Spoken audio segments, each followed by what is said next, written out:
Labą dieną, šiandien aptarsime, kaip susidaro atvaizdas veidrodyje. Visi objektai, kuriuos matome, yra matomi dėl to, kad jie atspindi arba skleidžia šviesą. Pavyzdžiui, saulė arba lemputė skleidžia šviesą, mūsų veidas atspindi aplinkos šviesą, kai šviesa nuo mūsų veido patenka į veidrodžio paviršių, mes matome save veidrodyje.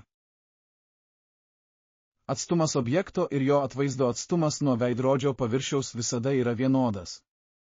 Pavyzdžiui, jei stovite 1 metrą nuo veidrodžio, jūsų atvaizdas atrodys, tarsi jis yra 1 metras už veidrodžio.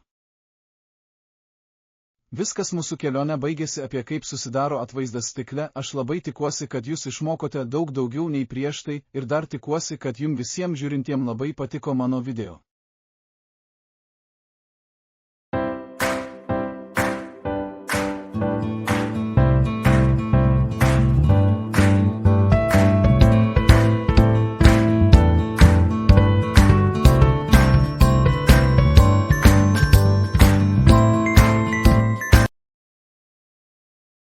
Nepamirškite prenumeruoti ir likę būtų labai gerai, o tai tik užtruktų keletą sekundžių.